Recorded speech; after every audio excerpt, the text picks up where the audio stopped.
Unstoppable today. Unstoppable today. Unstoppable today. All right, what is going on, everybody? Welcome in. It's Alarm Fantasy Football. Shout out to Kev Tompkins for the lightning round broadcast, and Britt and I doing like a nice, quick little turnaround here because we got a whole other hour here of fantasy football deliciousness. Britt, what's going on? How are you? I mean, I got to ask you how you are because I'm sure some people are tuning in right now. Maybe they didn't catch all of lightning round. So how are you? What's that hat you're wearing? I'm good. This is my basic Stasik hat. It's covered a little bit by a pin because this hat is heavy as hell, covered in pins, which is a testament to all the jam shows that I've been to. And I am super stoked for our guest today. So I'm wonderful. We're going to have a great time. It's going to be a lot of fun this hour. We're going to cover a lot of stuff that's going on in the news. I know everybody wants to talk about this Saquon Barkley signing that we got today. So happy Saquon Barkley signing day for all of you who celebrate that. But yeah, Britt and I are going to bring in a very, very good friend of mine. He is a competitor of the Jam on Fantasy Football League. He also happens to play bass in a little band called Umphrey's McGee. That's right. Ryan Stasik, notorious Pittsburgh Steelers homer. Notorious Pittsburgh Steelers homer. He's going to join us in a little while. We're going to chop it up about the Steelers, the summer festival circuit, why Stasik can't seem to beat me in fantasy football, why he's always a bridesmaid and never a bride, all of that stuff here coming up. So I don't want to take too much away from the fantasy football aspect of it here. So as we love to do here on Alarm Fantasy Football, it's breaking news. Bum, bum, bum. Thanks, Howard, for that marvelous introduction. But as you mentioned, the saga is finally over. Can we get an amen that we no longer have to talk about Saquon Barkley and the possibility of him holding out? This morning, he signed his one-year deal worth $11 million with a $2 million signing bonus up front. Barkley will report to camp tomorrow, and we can finally stop talking about what we knew was going to happen all along.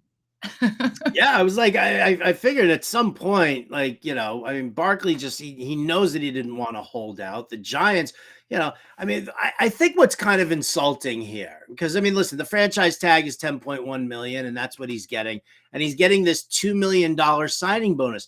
Like, I get it. Maybe the Giants didn't want to commit multiple years to him at that price. But, you think about it, if all he was looking for was like $12 to $13 million a year, why aren't you just giving it to him? You can find creative ways to do it. Why run the risk of pissing him off, right? Having him disgruntled or anything like that? Like, I don't understand what the purpose was for that. But yeah, listen, the Giants turn around. They were like, all right, well, we'll pay you exactly what you're looking for. You wanted the $2 million. Here's the $2 million. I think this stops the fall for ADP wise, Britt. So Barkley, now he's signed. He will be in camp. Everything's fine. Where do you look to him in that first round amongst all the running backs now?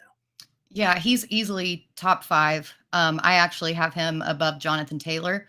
I have him as RB4 behind Bijan because I am a Bijan truther. I know a bunch of people aren't in on a rookie running back, but I happen to be one person who is. I think with his receiving ability and the just mishmash of wide receivers that New York has, that he's still going to have that receiving upside. He still doesn't have any competition in the backfield. He's still going to get all the work. Like, barring injury, which we can never bank on anyway, he's a top 5 running back. Yeah, I've got him 3rd overall in half point. I believe I've got him 3rd overall in full point as well. My rankings over at fantasyalarm.com/draft guide. Get yourselves a copy of the draft guide. I just leaked this out on Lightning Round. They told me they were taking my promo code away.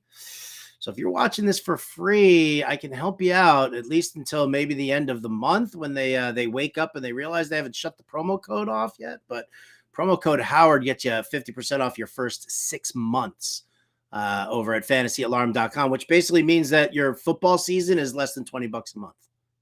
So it's the best deal in fantasy sports. Dude, I it's will ridiculous. tell you that. What people are trying, I gotta be honest with you, like, because I talk to people in our Discord all the time about the pricing and things like that. I think what drives me up a wall is that, like, people look at the pricing and they're like, wait, what? What we're charging for everything. I mean, all sports, seasonal and DFS, all that. People are asking for that at other sites for just their football package. So I tell you, people, you're driving me up just up a wall. So I'm trying to help you out here. So this is going to shut off. They're going to shut my promo code off in a couple of days. I wouldn't be surprised if it's turned off by Friday, and they don't wait until the August 1st. So just kind of wake up and deal with that. Mr. Scabbers wants to know, what does the Saquon's contract mean for Jonah Gray? Does he mean Eric Gray? Yeah. Maybe. No, I think we're thinking Eric Gray here, the backup. He's a handcuff, right? I mean, that's what he is to me. Yeah, for sure. He's a handcuff. He's definitely a dynasty stash, but this season he's not going to be a guy who's going to mix in and be anything crazy. So yeah, and I'm okay with that. Yeah, and I'm all right. What else you got, Britt, news-wise? Well, I have a bunch of news about the Ravens. So Rashad Bateman was first placed on the did not report list. Mm-hmm. Then he did report. And then he was placed on the PUP list. Also today, Odell Beckham was contemplating his retirement, saying that he's thinking that this may be his last year, and saying outright that he was even hesitant to sign with the Ravens. Everyone is so high on Baltimore, but with Rashad Bateman on the PUP and recent statements by Odell Beckham, not to mention all their other players on the PUP, are you concerned about the Ravens offense? I mean, I was concerned about the Ravens offense to begin with. I think that, Todd Monken throwing his version of the air raid into this scheme, is going to be very interesting to see. I mean, listen, Bateman, he's on the PUP list now. He could be off tomorrow for all we know. I mean, so I'm not entirely worried about that. I think what bothers me the most is his comment saying that, he doesn't know what his future is with the Ravens because, yeah, I mean, listen, Odell Beckham, I know you're about to say it, but Odell Beckham said that this was likely to be his last season. Shocker. So, I think that Bateman is probably a little offended. He's a little butthurt right now because you bring in Odell Beckham, you draft Zay Flowers, and you're talking, you've got this big, heavy wide receiver room where Rashad Bateman used to be the dominant wide receiver. In this group. And we saw that at the beginning of last year to now he's probably going to be like one of the many who are going to be mixed in for targets as they do this. So, I mean, I love Bateman's talent overall. I think that he is a fantastic, and if you watched him in the beginning of last season, I mean, he was so good early on until the foot injury. So, I'm still okay with Rashad Bateman. I'm going to take him in drafts. I'm not going to, give up on him completely. But yeah, there's so much happening in Baltimore right now that I think the only place I feel really comfortable is Lamar Jackson and Mark Andrews. Yeah, and I'm not even necessarily comfortable with Lamar Jackson after back-to-back injury seasons. I'm going to say it. I've been burned, and I know that that's not a healthy way to approach your fantasy drafts, but I just, 3 times, I can't do it. I just can't do it. I'm in on Mark Andrews because at the end of the day, I think he's going to be a target monster, same as he always was. But yeah, this offense scares me. But I think once I get my first share of Lamar Jackson, because I still don't have any yet, but once I get my first share of Lamar Jackson, I'm just going to send him like a case of Pepto-Bismol. All right, because I think it's the stomach issues for him, right? He's got those like mid game rumbly bumblies where he's like, I got to go poop. So I think that that's more what I'm worried about with Lamar Jackson. So some antacids, some stomach, some digestifs. Maybe we get him some.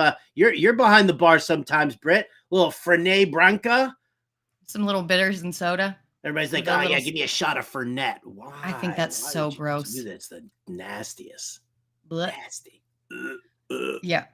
Well, I don't have a trash can next to me, so I can't talk about Fournette any longer because the visualization and mere mention of it makes me want to hurl.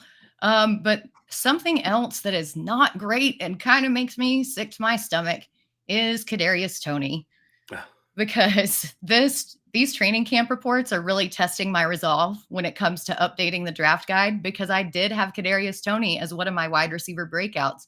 And as the living draft guide moves on, I'm going to have to go change that now because he tweaked his knee supposedly. But then Andy Reid said today that he had surgery to clean up some cartilage and said that there's a chance he may be available for week 1, but we'll see. Do you think he'll actually be ready, or is this the same old stuff that we've seen from Kadarius Toney his entire career in the league? I think that this is like the same old here. Did you watch those videos of him like berating Giants fans and the New York Giants? Like that dude's got a screw loose. Like that dude was like, like late Antonio Brown kind of mentality there, which was, a little on the frightening side. I think he's a little and I think that that's something that you kind of have to factor in, especially when you're dealing with this. I don't know how much Andy Reid is going to want to tolerate this kind of behavior, is going to tolerate this kind of oh, I'm hurt and I can't play.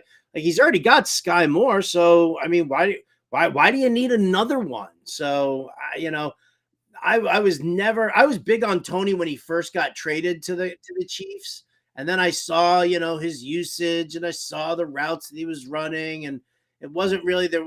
There was some stuff that was intriguing about it because Reed does like some of that trickery. But when I look at what we've got as far as receiving core in Kansas City right now, I'm perfectly fine walking away from Kadarius Toney and just not even getting any exposure to him.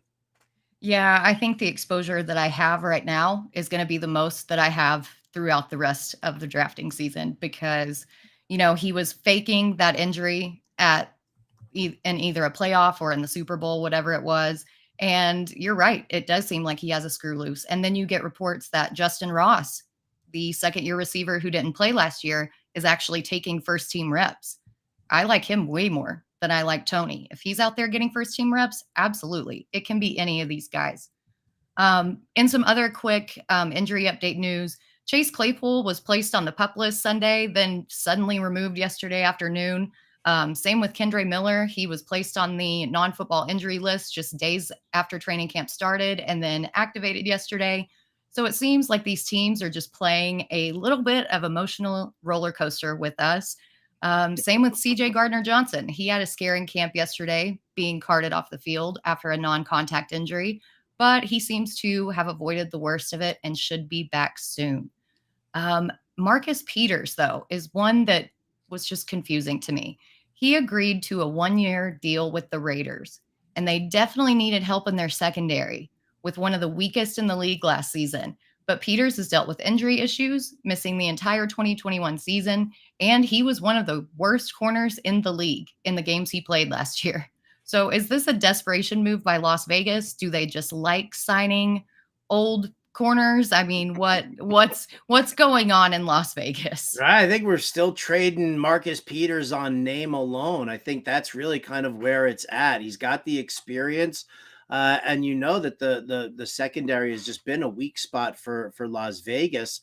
So yeah, I think that when you bring in Peters, I don't think you're not bringing in Peters to be the shutdown corner. I think what you're bringing him in more is the fact that he is an elder statesman. We'll put it nicely that way. He's an elder statesman who won't have an issue with the defensive scheme, won't have an issue with, zone coverage. Yes, in man coverage, he's probably going to need, you need to float some safety help above him because he, can get burned. But yeah, I think this is just a matter of, let's try and get somebody. I mean, we knew that he had incredible talent back in the day. So let's try it, let's see what we've got. Yeah, I think that has to be it because there's no other way.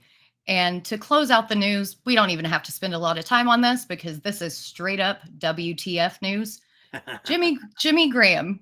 Yes, that Jimmy Graham was signed today to a 1-year deal with the Saints. What is happening here? I think he just wants to retire a Saint. I think that has to be it. New Orleans, yeah. That has to be it. But a whole 1-year deal instead of a 1-day deal, like just make it what it is. Give him a day, let him retire, and that's it. Oh, maybe Jimmy needs a couple extra bucks. You give him, you get him to slowly pay him out, and let him retire as a Saint. It's just good press for them right now because everybody's crapping on the Saints and Dennis Allen. So, well, maybe we get to crap on him some more later in the show. You guys have to stay tuned and check it out. Check it out. But right now we've got, it's a treat for us. It's a treat for all of you out there. He is the bassist of Umphrey's, McGee, Doom Flamingo, Death Kings. I mean, he's all over the place here. He is also king of second place in the Jam On Fantasy Football League. He's my boy. It's Ryan Stasik. What's up, brother? Welcome in. Thank you. Can you hear me all right? Yes, I can. Beautiful. I can. Beautiful. That shirt's a little bit of an eyesore that you're wearing there. Well, I just want everybody to know that everybody thinks the Steelers are a joke with the respect they're getting in the AFC North. So I wore my Joker Steelers shirt for you guys. And we twinned up, Stasik. Yeah, I see the hat. I like it. That's great. No, I'm excited to. Oh, did we lose him again? Well, I think we lost the visual here for Ryan. Oh no! Might be his first time with a webcam. We'll get him back in here in a bit. Like I'll get him to stop screwing around with his webcam as soon as he locks back in, and I'll show him a present that I've been supposed to be giving him for like the last 6-8 months, something like that. So once we get him back in here, we can dive into the deliciousness that is Ryan Stasik. Best Umphrey's McGee show you've ever been to, Britt? What was it? Oh man, I think there have been a couple at Red Rocks that have just been insane. I missed the one this year with Mo, which was incredible. And they played together at summer camp as well. I think that it was one of the acoustic or the solo shows for the VIPs only. And this unexpected snowstorm came in during summer. And so all of the peaks surrounding Red Rocks were white in the middle of June. And we were just sitting there, like just us and like 40 other people and the band. And I got Joel's set list thrown to me. And I still have that in the glove box of my car.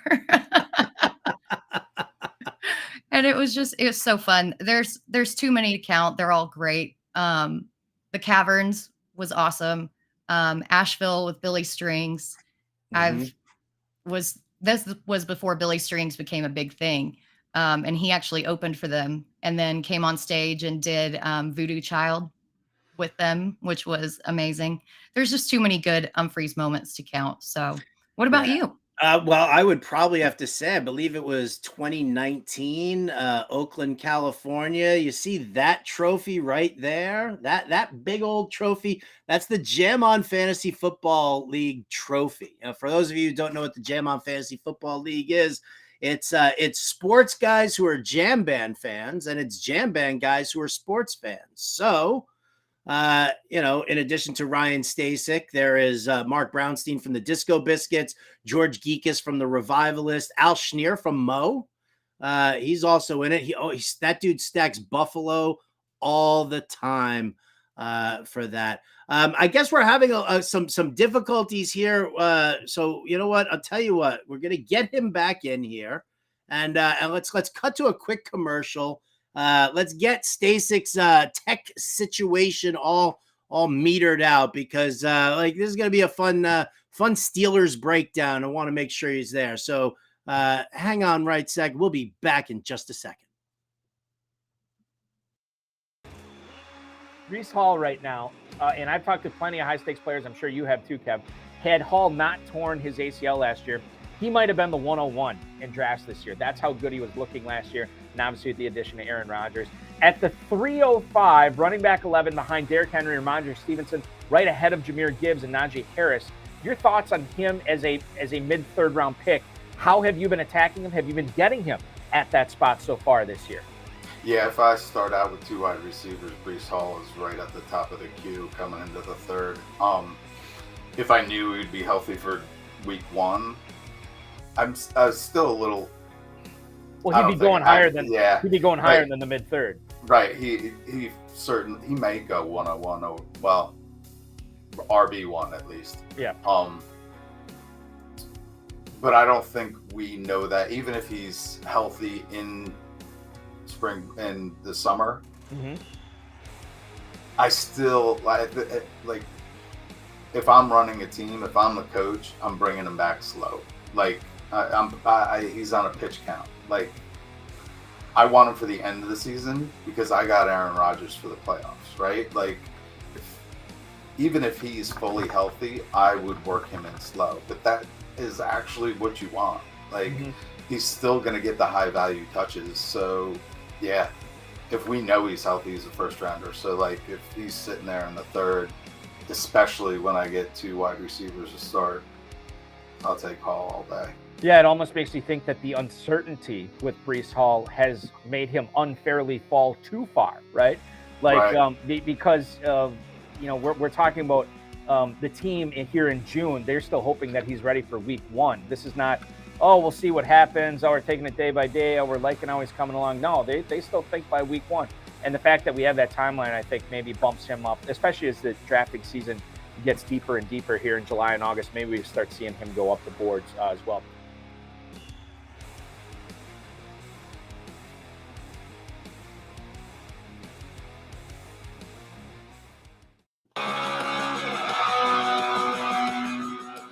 All right, here we go. Now we're all set here. Look, Britt's changing hats. Can we get Ryan Stasik back in here, Ernie? Where's my guy? Where's my dude? There he is. There he is. Look at you guys twinning. Perfect. It's so adorable. It's so good style. The break gave me a chance to flip it around because I was kind of like twisted with the back, and then everybody can see that we're twinning. Yeah, it's super heavy. I've got a lot of show pins, man. All right, so Ryan, man, appreciate you joining us here. Listen, obviously, I brought you on here so that A, I could talk some smack your way. B, I can actually show you. I think I asked you for your mailing address, 6-8 months ago, something like that. This is what's coming your way, buddy. Terry. This is what's coming your way. I keep forgetting to send that out to you. So, listen, I know you're a Steelers homer. You stack them every year in fantasy, which is why, you end up getting burned so often. But let's talk about the Steelers here, man, because, you're like boots on the ground. You know everything that's going on with the with the team. So, talk to me about your expectations of the Steelers and, are you stacking them in fantasy again? I'm stacking them in the leagues that I don't pay money, the non-money leagues, because I can't help but bet with my heart, which, I don't know if I'll ever learn. I like to spread it out. I'm in 5 different leagues, so, I like to keep it diversified there. I'm excited about the Steelers. The AFC North is a tough division. In my opinion, I'm biased. I think it's the toughest division in the AFC. I love what Omar Khan is doing. I think everybody is biased after their team drafts and they think they have the best draft in the world. But I truly think that year in and year out, the Steelers have proven that. And I think in our top 4 picks with Broderick Jones, Joey Porter Jr., Keanu Benton, and Darnell Washington at 4 is just a steal. It's up to Matt Canada to prove in his final year of contract that he can use these elite weapons to run an elite offense. And I think you've got, you filled some holes there at offensive line. I think Mason Cole has a great rapport with Kenny Pickett. And if we can, get the trenches working, we should be able to put up some points. And I feel like that's where we haven't been able to do that a lot over the last couple of years. I think we have a healthy Najee Harris, who I always pick way sooner than I should, betting with my heart again here. But on paper, besides linebacker or middle linebacker, I feel like we've filled some holes. And I bet on DraftKings that we win the division. I also bet that the Bengals, it goes Bengals Steelers, but I really feel that there's a chance for the Steelers to win that division. Yeah, I think also that the pick of Broderick Jones and the trade up to just snipe him away from Howard's Jets. Yeah, that was. I'm not gonna lie. Like, you brought that up like right off the bat. I mean, listen, I know that we're supposed to be family friendly, but dude, that was fucked up. Like, that was on your part and the Patriots' part, man. Like, what the hell was that? That's like you sending me an autographed New Balance shoe off your foot. You know, that's what that is. That's hurtful, dude. That's hurtful. Those New Balance shoes are styling. I don't know why. Listen, talk to Brownie. Go call Brownie. Brownie saw me wearing those kicks 2 days ago. Come on, man. Those are for real. Yeah, also a Jets fan and definitely not in my speed dial for style. No offense, Brownie. I didn't realize that Brownie was a Jets fan. Wow, they do exist. They're like unicorns and narwhals. Wow, that's hurtful. So Ryan, I know that you like Najee Harris, Kenny Pickett, second-year leap. Who is your favorite wide receiver to target out of Deontay Johnson and George Pickens this year? Because last year Pickett wasn't exactly great with the deep ball. Do you think that he takes that leap, or is he still like more of a short A-dot guy in this offense? I think that just by watching the Steelers the last 4 or 5 years, they've always been the short dump off, the quick passes. However, I think Deontay Johnson's going to have a bust out year. I think Pickens is my pick, though. I love how I live in South Carolina now. So all these Georgia Bulldogs, drafting them, taking them, I'm a fan of it because those guys are elite. I saw a stat that somebody said George Pickens caught 86% of uncatchable balls thrown his way. So I think if you give Pickett some protection and he develops that rapport, Pickens is gonna blow people away. And that would be my number one to target. I know he's going later. I took him in a keeper league last year in like round 9. I'm not going to keep him in that league, but I've always liked that guy coming out of the gates. I think I want to thank the Chicago Bears, actually, for what they've done for the Pittsburgh Steelers. We gave them Chase Claypool. I'm a Notre Dame guy. And we ended up trading up and getting Joey Porter Jr., legacy. You know, that guy's tough. I want tough people on our team. What else happened with the Bears? We got Robinson, played for the Bears. I think he's going to be a nice veteran with the wide receivers. I'm still picking Pickens. And Trubisky as a backup for Pickett. I think he's been a great quarterback to have back there, developing a good relationship. And to have a veteran behind Pickett is going to allow all of those things to make Pickens my number one guy for wide receiver. I mean, yeah, I obviously when I break down that offensive scheme, I love Deontay Johnson for target share, but obviously he's definitely more of a I'm going to move the chains type guy. I'm going to throw across the middle to him. Pickens has that home run capability that we're definitely going to end up seeing. With that, I think Robinson becomes like an intriguing number 3, let's run him out of the slot kind of a thing. And let's see what happens there. But I guess from an offensive standpoint for you guys, are you in on Freiermuth as your tight end? Like the one problem that, the way that everything has gone on, and this is like through Tomlin's tenure as the head coach, is that you haven't had that pass catching tight end since Heath Miller. To really be like that guy. Is Freiermuth going to be that guy, or do you have concerns about the offensive line that maybe he gets tethered to it a little bit too much now? I really don't know. My hope is that Matt Canada, now that we have Darnell Washington, we have Zach Gentry as a backup who's a great blocker. We got rid of Derek Watt, so now the fullback position becomes Connor Hayward, who can still play receiver, who can block, who can be back there. Now, if we start doing 3 tight end sets where you have Freiermuth, you have Darnell Washington, and then you have Connor Hayward in the backfield or as a fullback, that is going to mess defenses up. So I'm hoping that Matt Canada is able to use those schemes and allow us to just really fool and have a different way to run the offense to fool defenses. I think Freiermuth has hands. I think since Heath Miller left, he is the guy. So I have faith in him as well. I really, really mean this when I say this. I know I'm biased, but we have an arsenal of elite weapons on offense. We just need to learn how to use them. Yeah, I think that's absolutely right. The young talent that is on this team right now is so crazy. And people, like to kind of bash Deontay Johnson because they're like, oh, he drops the ball too much. But that's just not true. Like, his route running ability is so good. And once this offense starts clicking, Ryan, I'm with you. I'm taking the over on 8.5 win total. Oh, yeah. I love them. But I'm a little bit curious about where your love for Pittsburgh sports started, because I've seen you wear Penguins jerseys. I've seen you wear Steelers gear.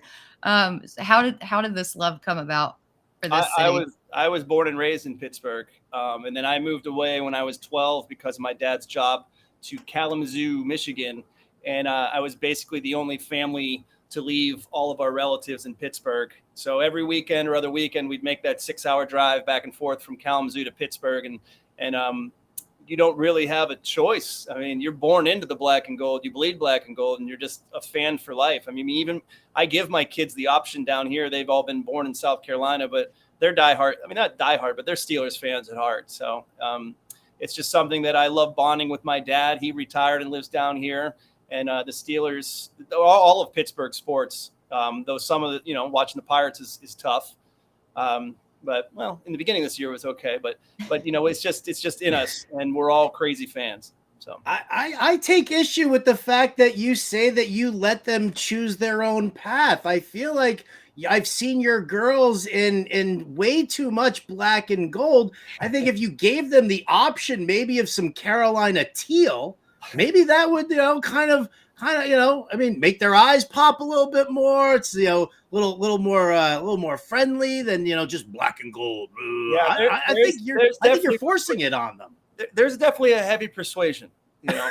I'm a simple man. I've got my family, Trans Am's base in Pittsburgh, and other than that, they don't see much else. So that's why you have to have the pink base, right? Because your fandom is all black. So you've got to throw a little bit of color in there. And if y'all haven't seen the black base or the pink base, it is amazing. Yeah. always wanted a hot pink base, and it just took till COVID and the world to lock down for me to finally attain one. So thankful for that. How many bases do you have? Like, I see I'm looking at the background there. I mean, listen, props on the mandolin and the banjo. That blows me away completely. Yeah. I mean, how many brushes does an artist have? I don't know. It's just enough. Just enough. I hope everybody from Jam On just watched that comment there, because I think I'm building my team name off of how many brushes does an artist have. Need, have, either way. I love it. All right, let's get a little smack talk going in here, right? Because I think that's kind of, I know that for me, that's what fantasy's all about. And, I used to do all the recaps for all you guys in the league, just to talk crap about all of you, for only the sole purpose of having you guys talk crap about me. And at least it's just, the enemy of my enemy is my friend, like that kind of a thing. So you guys all against me, but it really hasn't happened like that. You've been the bad guy throughout this league. You've been the guy that everybody guns after year in, year out. Why is that? I think it's because I can take a punch, Howard. I can take a punch. The skin is really thick. If you're going to dish it, you got to be able to take it. And it's a pretty easy target when you're always finishing, always a bridesmaid, never a bride. And you like the Steelers, and especially in the beginning of last year, it's tough, man. You start 2-7, everybody talks a lot of smack, but I think what happened in the last half of the season and finishing 9-8 is going to, excite a lot of people this year. And it's not going to fool anybody in the Jam On Fantasy Football League when I end up, drafting Najee and Pickens and, having Pickett on my bench as my second quarterback. So I am who I am. The acknowledgement of the predictability is so wholesome that I just love it. It's kind of like being a Cowboys fan, and everybody knows that I'm going to draft CeeDee Lamb and everything. But there's some upside in doing that. At least, you don't have to plan out your draft strategy nearly as far ahead, right? Yeah. Well, I just print out my fantasy alarm cheat sheets and I just make sure that I go by those. There, like Boom. people in the league give me crap about that, but yet you're all printing it out. Wischusen is living and dying by it. Come on, man. I know. So, all right.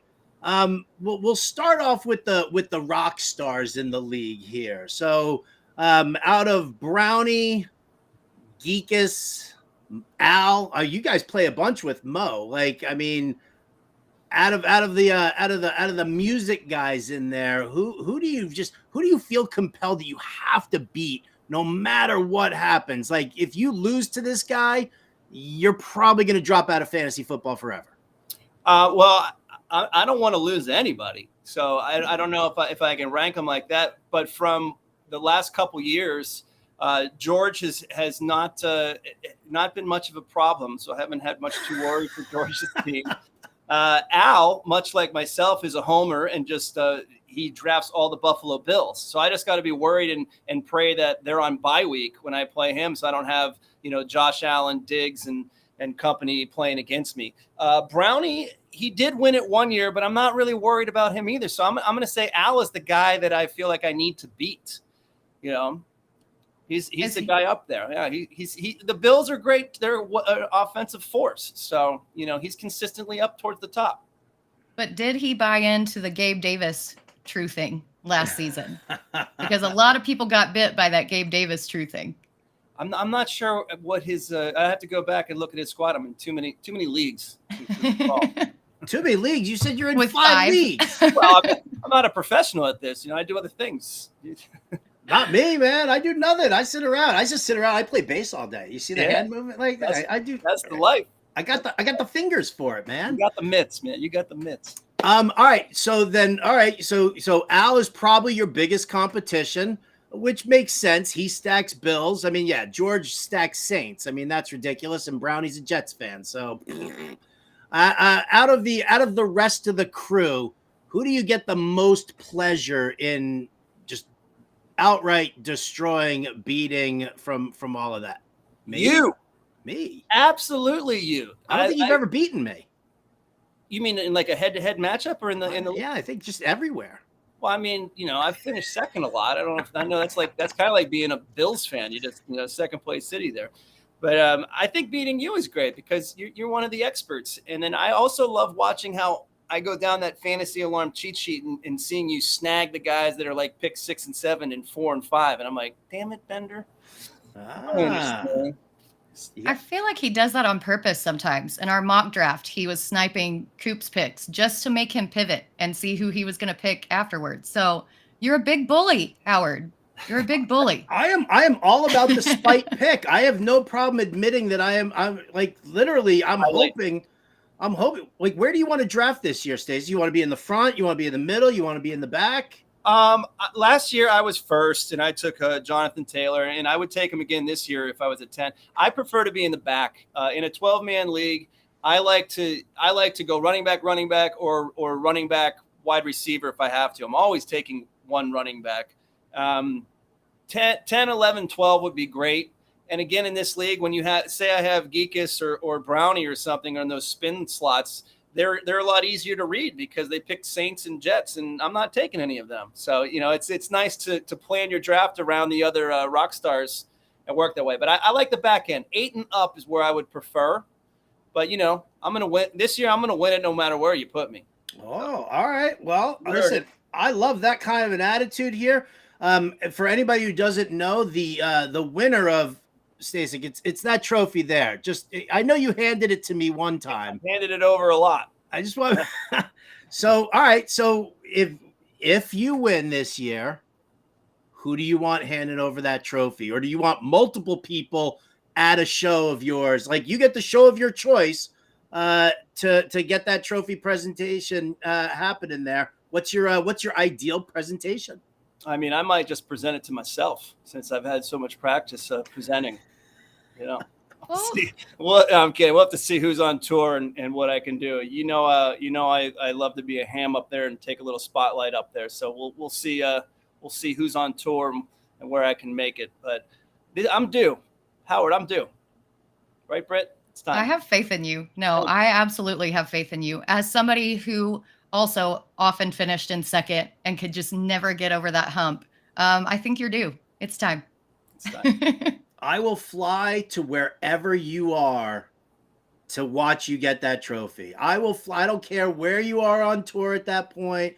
I will make myself 100% available to be there at that presentation. I don't have to be on the stage presenting it to you. I just to see that moment, to see that look in your eye. Look at the you're getting it right now. I can see it. You're visualizing it. Championships. I'm used to them, you know? Championships. Well, Ryan, dude, thank you so much for joining us, man. I don't want to keep you anymore. I've got this jersey. I will get this jersey out into the mail to you. I promise, so that you have it in time for football season. And yeah, dude, thank you, man. Always a pleasure to talk to you. I love it. Thank you, guys. Appreciate you having me. Yes. Yeah. Love. Ryan Stasik from Umphrey's McGee, big old Steelers homer there. Like Britt, you got it's so much fun. It's like, listen, I know that everybody wants in on this league, and you know, I saw Sellers in the chat. He wants in on this league. Nobody drops out of this league. Like that's the thing. Nobody drops out, and everybody. I mean, the shit talk that goes on, the text chain that we have throughout the offseason also is just like, to me, like, this is what fantasy football is all about. Like, I'll talk to Stasik about music till the cows come home, but like, he talks about music all the time anyway. So he loves talking football, and for all of that, man, I mean, dude, I adore him. I adore this league. I adore this crew.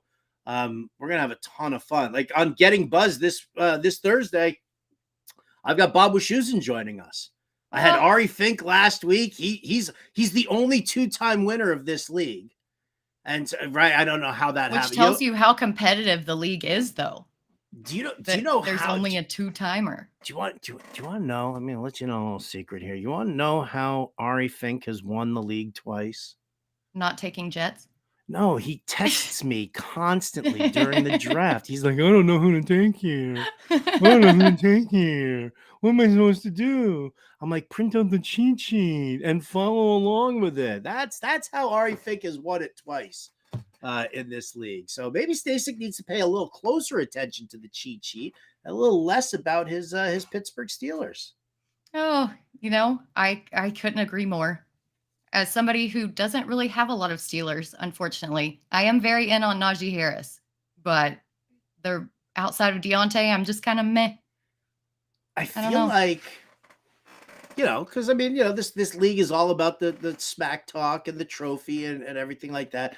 I feel like having Stasik here on the show kind of obligates me to snipe Steelers from him. Like, how funny would it be when I win the championship using his Steelers as like my filler guys? He would be so livid. That would be so mean. But also as a camaraderie situation in a league that talks a lot of shit. I mean, I think all bets are on the table. So, you know, you do you. Get in that text chain and stir some stuff up. He is he's obviously still watching. He just texted me to not snipe his, but I'm taking all your guys, buddy. I'm taking all your guys, man. That's it. That's it. They're all going down. Now you're going to make him draft at outrageously high ADPs just to make sure that he gets them all. Well, that's what you got to do, right? You start talking up all their guys each time, and then all of a sudden they're like, oh my God, Bender's going to take my guy. Bender's going to take my guy. And then they reach, and then that just leaves me all this yummy, delish value. So anyway, again, huge thank you. And ladies and gentlemen, at Umphrey's McGee on the old Twitter machine. So follow the band Doom Flamingo, Death Kings. These are side projects, side bands that Stasik does. I'm telling you, man, it's a must listen. He's the greatest dude. The bands are always great. Huge fan. So yeah, follow him around if you can, and make sure. And then of course, you know, any time you go to any kind of a festival, you know, Britt's going to be there. So you can like hang out with Britt and see an Umphrey's McGee show. How great would that be? I have taken so many people to their first Umphrey show, and the number of times that people have said, they're blowing my mind. Oh my God, they're blowing my mind. They're so good. So yeah, if you guys want to come hang with me at an Umphrey show, let's go blow minds together. Absolutely. If you're in the Bay Area, when these guys get out here and they play Oakland, they don't come out all as much as they should, but come hang out with me at the next show. Absolutely. All right.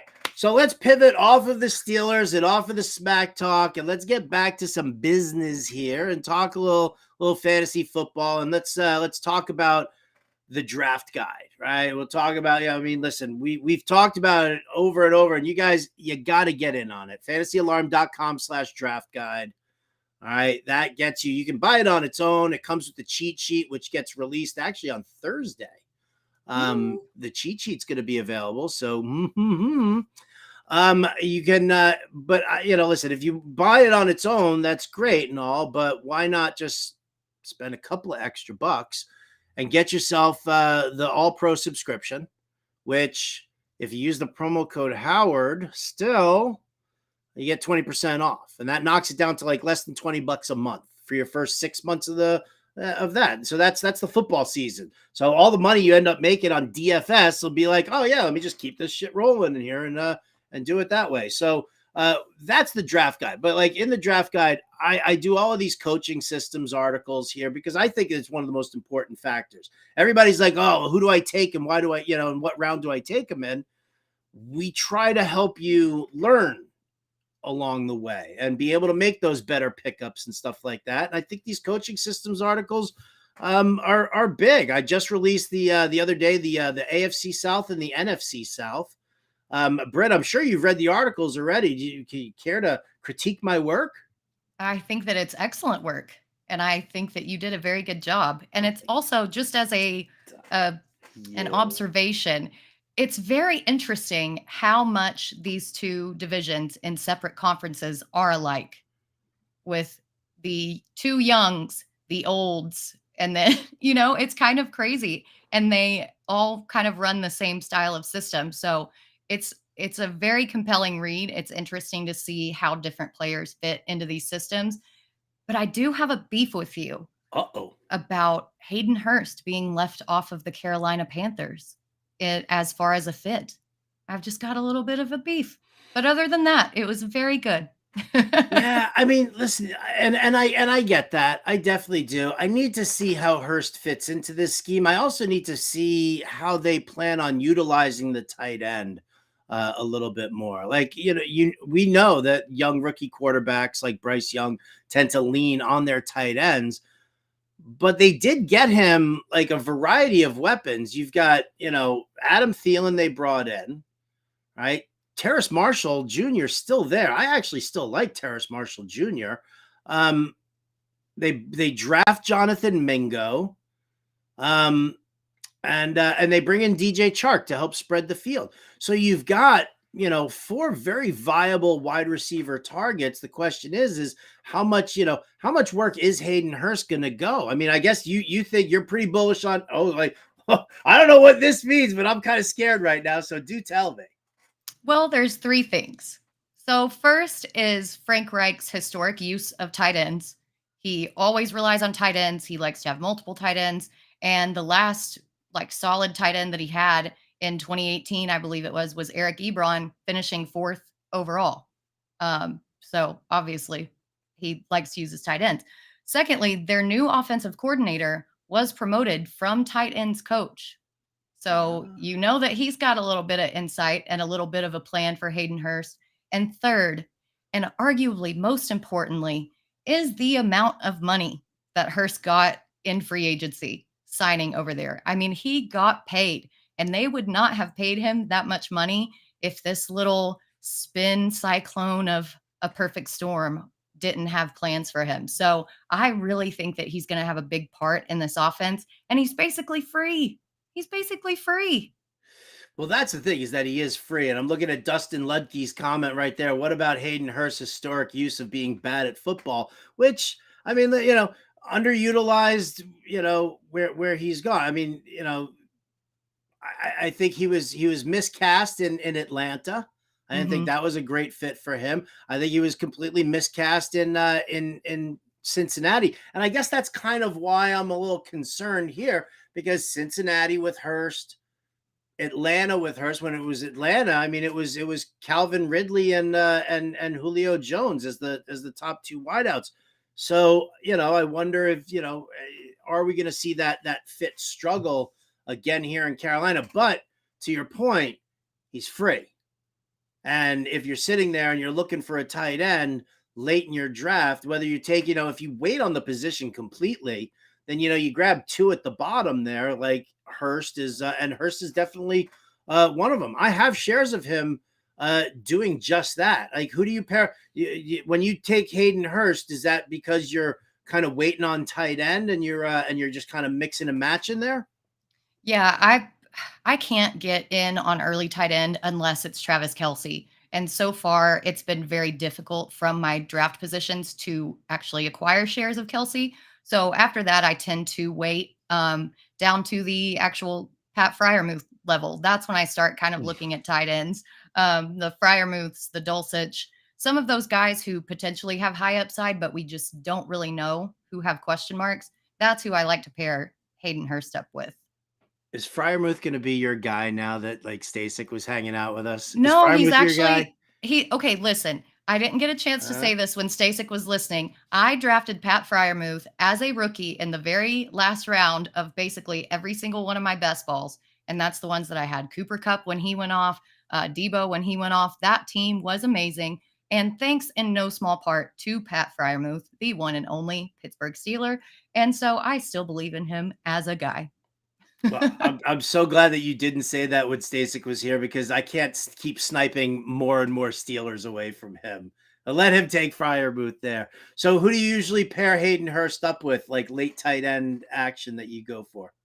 Yeah, it's normally like Greg Dulcich. I think he's going around 15-ish now.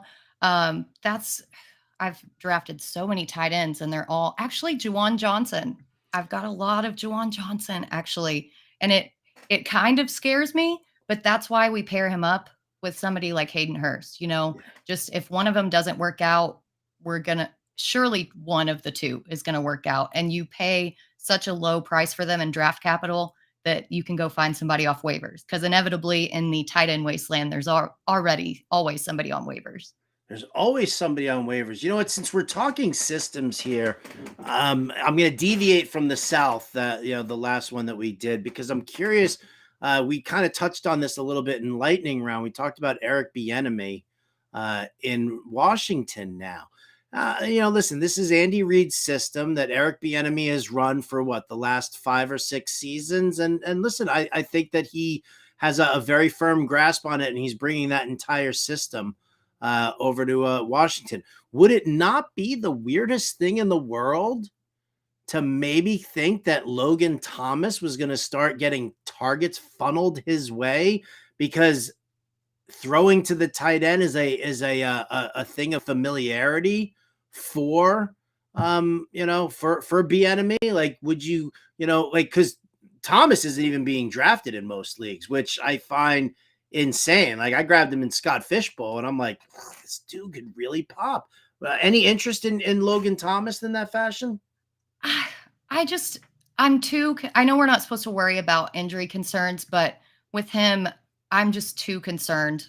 It's happened too often. And then I think this was before the draft even, there were talks of him potentially being let go from the team. And although that's probably not going to happen now because he's still listed as the wide receiver or the tight end 1 on that team, I just don't have a huge amount of faith in him. And I just can't put my finger on why I don't. And that's definitely not good process. It's not good analytics. It's just a gut feeling that I have about him. But if it works out, I think that you're absolutely right. The system itself lends itself to him being utilized quite heavily. I feel that is the exact same thing as well. And it's so funny. I'm looking at I'm assuming that the Club Fantasy Football comment right there is coming from our friend Josh Hudson, the man with the velvet voice. I love listening to him. I could, that line from Ted, I want to sleep on a pillow made out of your voice. That's kind of like me with with Josh Hudson. Last year at the Expo, he was like standing right behind me during the poker tournament, and I was like listening to his voice, and I'm like, I just but he says Cole Turner's the guy to look at there, that Thomas is a dud. I don't know, man. John Bates, Cole Turner, Logan Thomas. I feel like it's all a disgusting wasteland. I feel like the guy who's going to be getting the majority of snaps is the one I want. Yeah, I just look at Bates as more of a blocking guy. So if something were to happen to Thomas, which I'm looking into my crystal ball and I think possibly might, then yeah, I would lean Turner. But at this point, like you said, he's not being drafted. So why not just put him on your watch list and wait and see? And then if one of your 2 late round tight ends doesn't pan out, then go grab the one who's working in the system the best. Yeah. Okay. All right. Going back to the South divisions, because we kind of covered, back and forth there. Is there one, based on what you've seen as far as the schemes go, is there one where you're like, this is definitely, this is just not a good fit for this team? Like, I think Peterson with the Jags is a great thing, and we saw that last year. But with the way these other teams are kind of structured, what team do you have the biggest concern over? So it's actually the Buccaneers, to nobody's surprise. I mean, right? Dave Canales wants to run a West Coast offensive system. And yes, that typically uses the run to set up the pass. But not only has Rachaad White been pretty inefficient at running the ball, he's been great at catching the pass, but not at running. There are major quarterback concerns as to what pass they're actually setting up for. So I think that is going to be the one that just kind of bites everybody in the ass.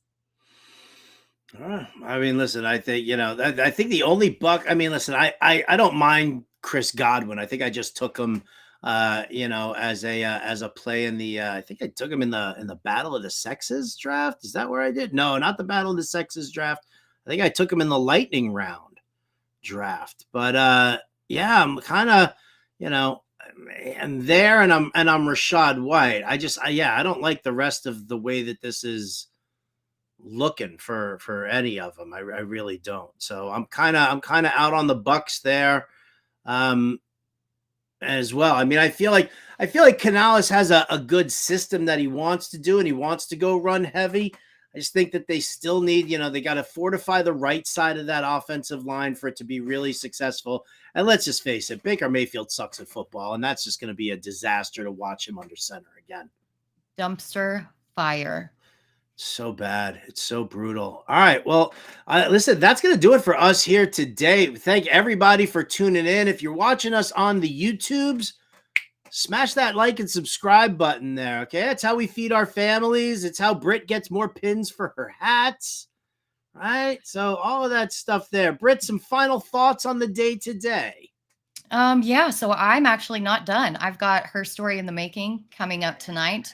Speaking with a very awesome guest, Ty Floyd, who's a multimedia sports personality. Real interesting stories. So tune into that at 8:30 Eastern.